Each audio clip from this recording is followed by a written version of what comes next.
Hello and welcome to an election countdown special. As promised, I have Natalie Bennett with me. Great to be with you. Former leader of the Green Party. Let's get straight into it. You came up yesterday in the opposition leaders' debates. Hashtag I agree with Natalie. Yes, this is what you described as an unexpected appearance. It wasn't something that I was expecting. I was actually on the train down to London on the way to doing this week the late night politics show. I was obviously watching the debate to see what happened so I could comment on it later. And then suddenly it appeared that Paul Nuttall kept using my name, and I actually I thought about this and thought, when did I encounter Paul Nuttall? And there's certainly only once that I can actually remember. There may have been others, but the one I remember was we did a Any Questions, the Radio 4 program together in 2014. I have to say he seem to remember that, and perhaps still bearing the scars from that. And I managed to listen to part of it, and I did describe UKIP as dangerous and despicable. I'd probably remove the dangerous bit these days, but don't worry, even as a Scouser, we don't think much of Paul Nuttall. well, as lots of people have been saying, it's all a bit irrelevant now, because one of the reasons why it's irrelevant really is because the what used to be the Conservative and Unionist Party is now the Conservative and UKIP Party, which doesn't really leave any place. That's actually catchy. That should. I think it should catch on, definitely. Your PR guys need to get onto that. Yeah. Caroline Lucas, though, how do you think her leadership and the leadership of Jonathan Bartley? How is their leadership going, do you think? I think it's going really well, and I think last night Caroline did a great job in the leader debate. And it really does demonstrate the advantages of having co-leaders, because Jonathan Bartley was then immediately afterwards on question time. Now in the Green Party we do things differently here. And it's really interesting that I'm very proud of the fact that I was the first female leader to take over from another female leader of a pretty political party in British history. And then taking over from me, we had co-leaders. It really is a demonstration of how Greens do politics differently. And I think it's also a demonstration, it's not about ego, it's not about one person. The thing about the Green Party is our policies and principles are solid, reliable, you always know where we're going to stand. And so there isn't, new leader or change. It's a continuation of the policies and principles that are there at the foundations of the Green Party. Tell me about your time as leader of a major national party, though. Well, it was an absolutely wonderful time.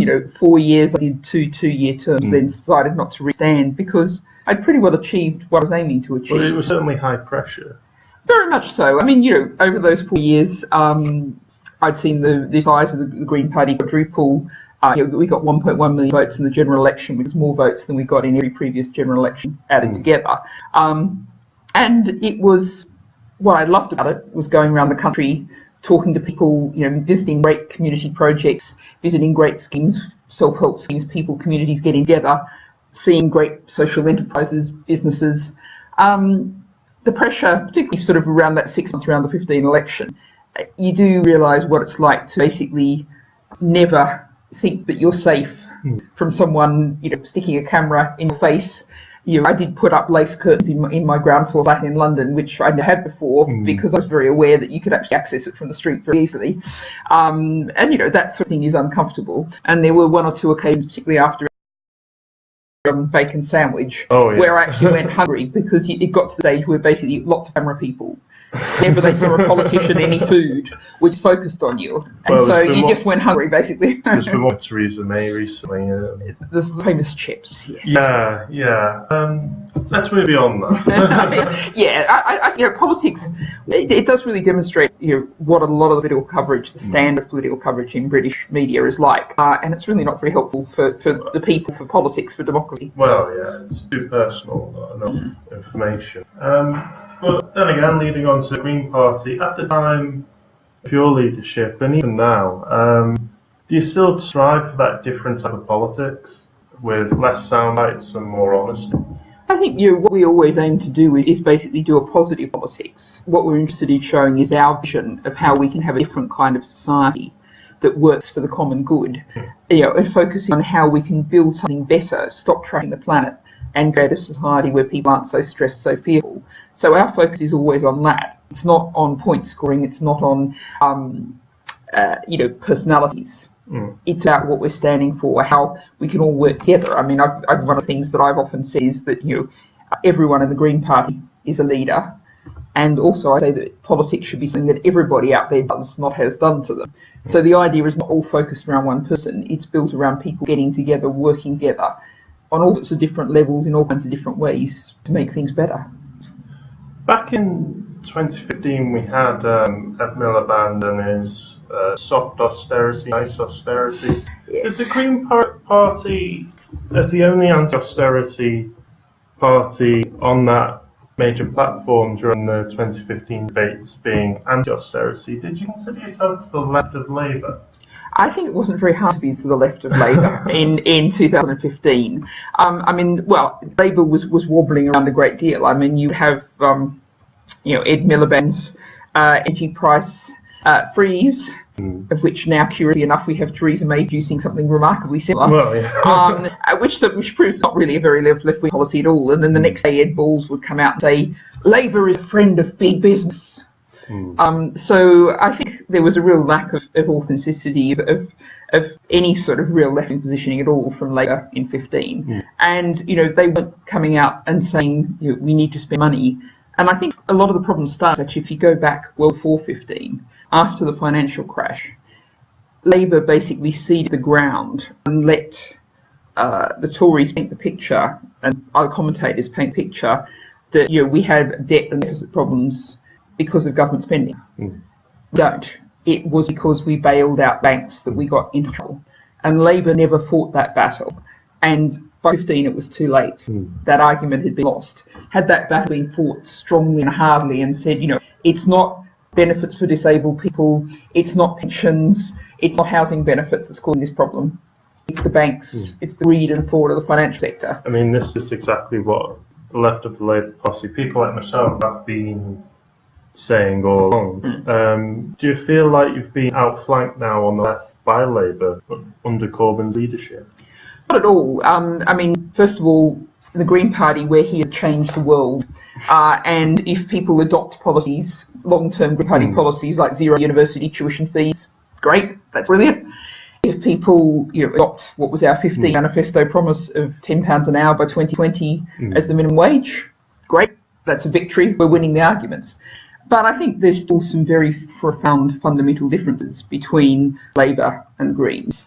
And there's two sides to that. One, it comes from the side of understanding that you can't have infinite growth on a finite planet. And that means allowing for the physical limits of this planet is where you have to start. And ultimately that's not politics, it's physics. So you can't be saying, oh yes, we're going to go ahead and build Hinkley C, new nuclear power, while at the same time seriously promoting and going for renewable energy and energy conservation. You can't be saying, yes, we'll tackle air pollution, while also building new roads and runways. Isn't socialism in itself and everything that Corbyn stands for anti-growth itself? Well, I think... And anti-profit. I mean, I can quote Clive Lewis, who's... Perhaps he's not quite so close to Corbyn these days, but he's certainly Corbynite in his politics. Well, yeah. And, I debated Clive Lewis in Paris just after the climate talks in front of an audience, Friends of the Earth, English audience, slightly weird in Paris. And even though he knew he was going to get hammered by the audience, he said, yes, I believe in green growth. Yes, I want to build the Norwich Ring Road. Yes, I want to expand Norwich Airport. And, until we get away from that approach that adds the green stuff on at the end, the green stuff has to be foundational. It has to understand we transform our society. And I think the other thing is, too, that the Labour Party is still very wedded to its old ideas of saying how we fix things is through paid work. With the Green Party, we start from universal basic income, citizens' income. We understand that the world of work has changed enormously. There's a huge amount of work done in society, caring work, community work, that isn't and never will be paid. And we don't start from saying it's a workplace where things start. We say it's society where things start. Do you still need to go green to go red in order to go green? Do you still need a socialist basis in order to create green policy? Yes, I think as far as I'm concerned, in the Green Party we say that economic and environmental justice are invisible. And if you put that in really concrete terms, what that means is that Britain collectively now we're using our share of the 3 planets a year. We only have 1 planet. So we have to come back to 1 planet living. But you can't reach out there and go, right, everyone cut back by 2/3. That's demonstrably nonsense. people are going hungry, shivering in winter and switching the heating off. So what you have to do is to say people higher up the scale have to give up a lot more, and some people lower down the scale have to be lifted up. So, there are people who would call themselves right-wing Greens. I would say they are utterly ideologically incoherent, and their philosophy makes no sense at all, because it has to be the rich, big multinational companies that have to pay in enough to allow you to go green. And the other thing is too, I don't fault the single mum who's struggling to put food on the table, worrying about where next month's rent's coming from, not spending much time thinking about climate change. So if people are going to really think about dealing with the environment, they need the headspace, they need the time, they need the freedom from stress. So just leading on to the next question, green capitalism is therefore fundamentally impossible. Well, I think it depends what you mean by the definition of capitalism, and this is where we get a bit technical in that. But I would say you cannot deliver a green, sustainable society through Coca-Cola, Amazon, Starbucks. If you mean by capitalism someone who's got a 10-acre block on the edge of town who runs a market garden employing 4 or 5 people and sells their goods in the local market on Friday, I have no problems with that at all. Now that's technically capitalist in terms of economic structures. So what we have to do is become a much more localised economy. That's the key word, as far as I'm concerned, and that means a strong local economy built around small businesses, cooperatives, social enterprises, a structure where money goes round and round in the local environment. So still capitalism is just with an emphasis on small business rather than collective ownership. Well, I like cooperatives, but a mixture of those things. And I think, these days you just think about the structure of the modern economy. You might have a collective of people creating websites, or you might have one person creating websites and getting a couple of people to help them with technical bits. Now that might be technically capitalist in the sense of they have subcontractors or something. So I think what you have is something fluid, flexible, but that's built around the small and the local. And is built on, first of all, you've got universal basic income, so no one is forced to do a horrible job. And you've got a living wage, which means everyone's fairly remunerated.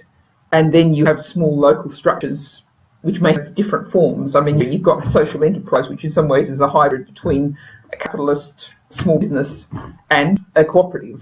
So, it's much more fluid these days than it might have been 50 or 100 years ago. So moving on to your campaign, Sheffield Central, how do you rate your chances?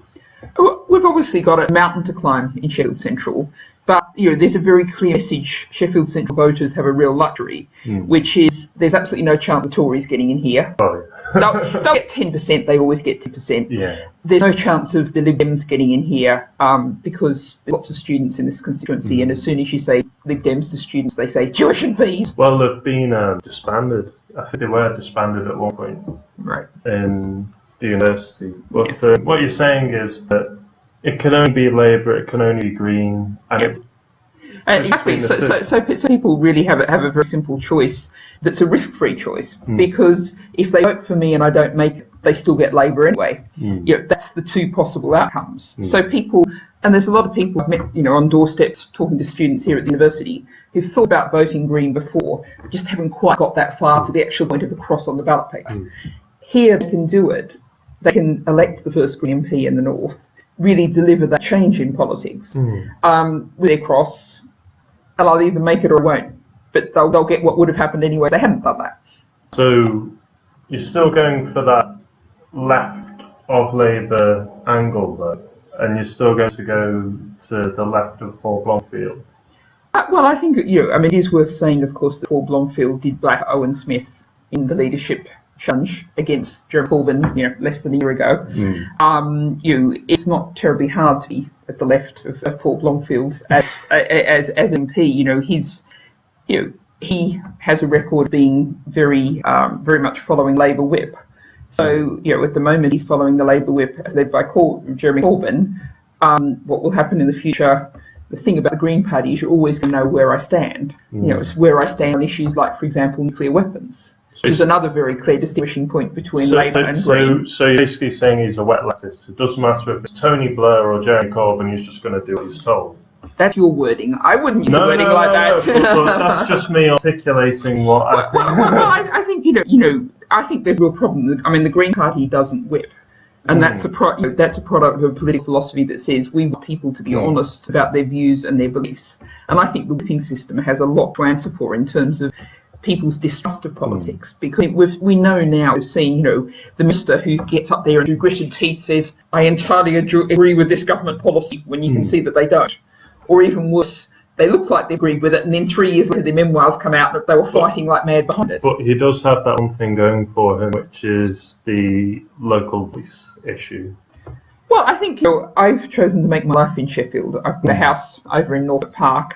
Like a significant number of the electors in this constituency, a lot of them are first-year students who moved here a few months ago. Sheffield Central, in particular, is a place where lots of people make their life in all sorts of different stages, and that's something that I don't think we're any lesser as electors because they've moved here recently. I did hear in a Forward Press interview actually. He described it as a full-time campaigner. Yes, that's true. Does that infer that you're not a politician and more of a campaigner?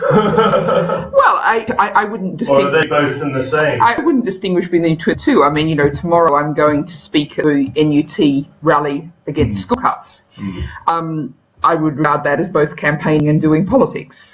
I'm going to go out knocking on doors. I suppose you would call that politics. But when I'm doing that, I might also be picking up casework about, dealing with that pile of litter at the end of the road for our local councillors. That's not really politics, that's campaigning. So, I think, and indeed, I think, maybe that displays perhaps more of a professional politician's approach to things, of thinking there's a difference between the two. I wouldn't accept there is any difference. Do you think the student vote is key for you? I think the student vote is key in Sheffield Central. It's key to everybody. And I think, students really know and understand that if you look at, say, tuition fees, it's the Green Party who has been consistently, solidly opposed to tuition fees, not as a political tactic, but because we believe that education is public good. And so the cost of that should be met from general progressive taxation. We believe, as we've been doing this ever since tuition fees came in, brought in, of course, sadly, by the Labour Party. I have to ask, do you think the lack of an electoral pact with the Labour Party is, in a sense, left-wing suicide? Because the Tories now aren't going to get anywhere near 50%. They could even get less than 40%. And the rest of those votes need to be distributed properly in order to gain seats. So do you think not having a pact with the Greens, with the Lib Dems, the left-wing parties, is electoral suicide? Well, I think it's a grave pity, but I mean, what I would start with is not one single pact, but lots of different pacts around the country. I don't think the answer to any of our political problems is to have one centre point in Westminster directing the rest of the country what to do. That's the source of a lot of our problems to start off with. So, we've always talked about progressive alliances, plural, and of course there are some of them happening, mostly involving us and the Lib Dems, the Women's Equality Party.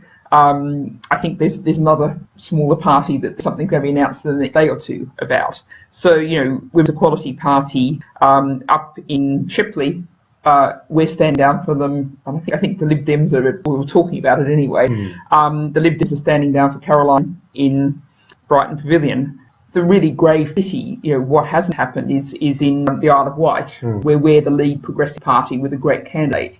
And had the Labour Party stood down there, that would have really boosted the chances. But what we saw in Richmond Park, it may not actually be necessary for there to be an official pact.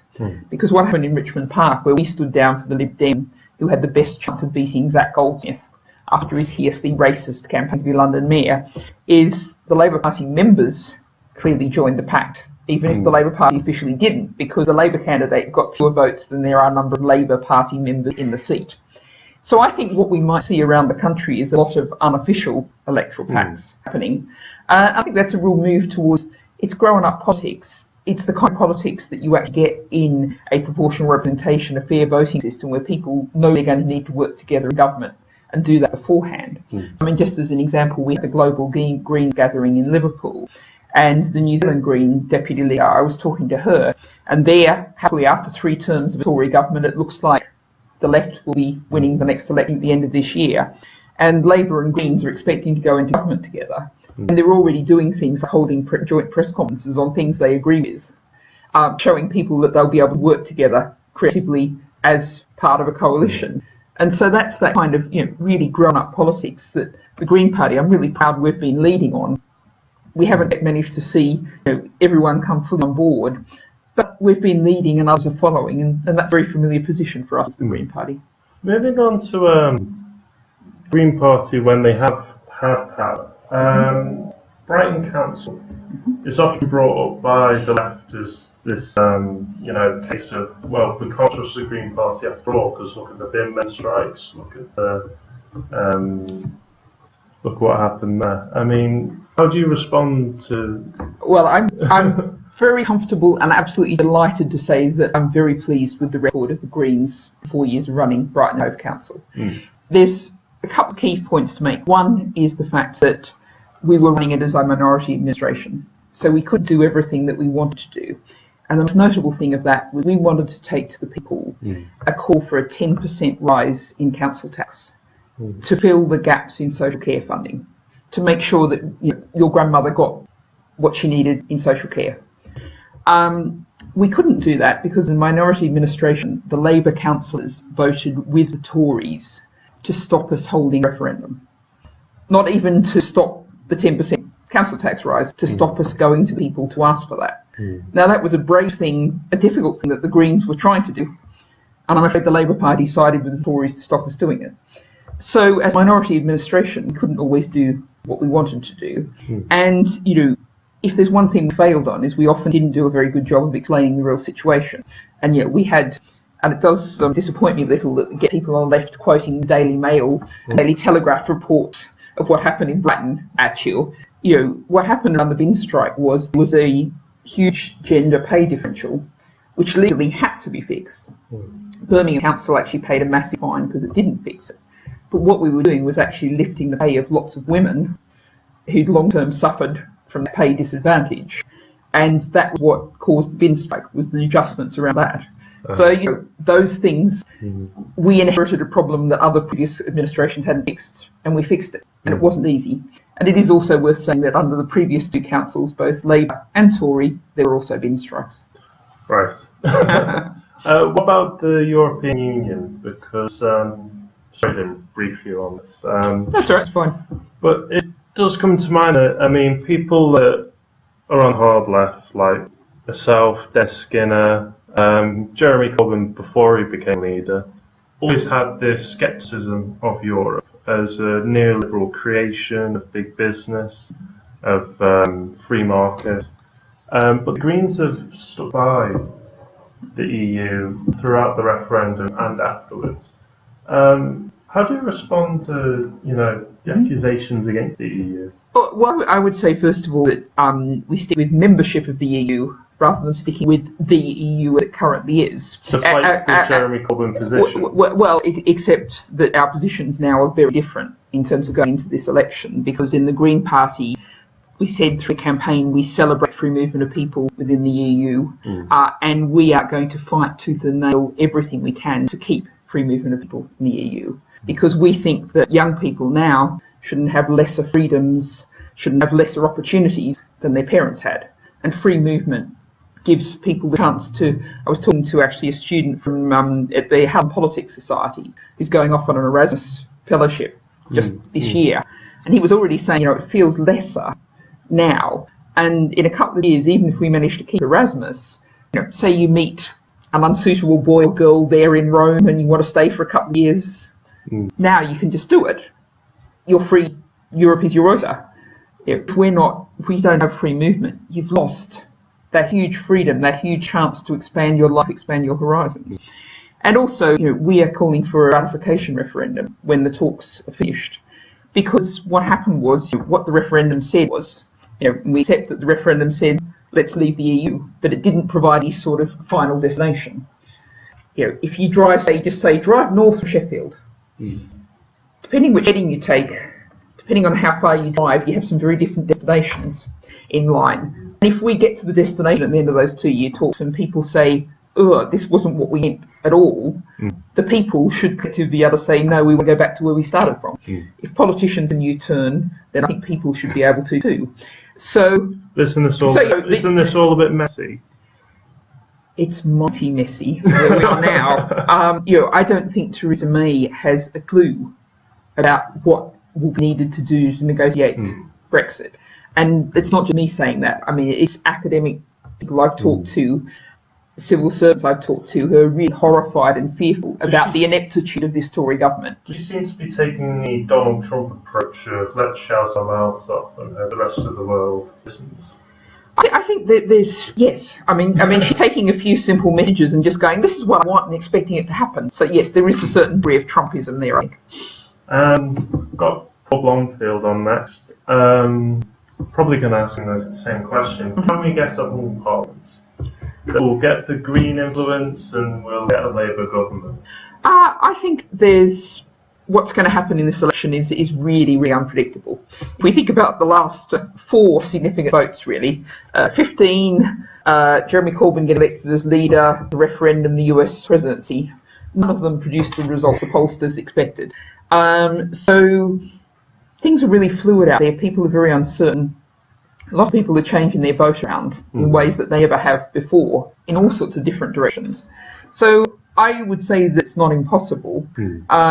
What I would say is that if you can elect me, the first Green MP in the North, what you will get is the most progressive parliament that Sheffield Central can deliver. And you'll also get a real change in politics, a push towards a different kind of politics, a push towards a fairer voting system, because the more multi-party our parliament is, the more utterly ridiculous first past the post electoral system is. Just before we go, we've got one question in. Did we deliberately coordinate outfits? I think we both look sharp. Yeah, definitely. You have to get a necklace, though, I think. I've got a chain. Oh, okay. There you go. I can't see it from this angle, right? I thought I was like a low-grade gangster. No, we didn't. See short. Well, thank you very much for watching. Well, we've got 4 people watching live. Thank you, Natalie. Thank you for everyone watching and who watches later. And yeah, thank you and goodbye. It's been great. It's been good. Thank you.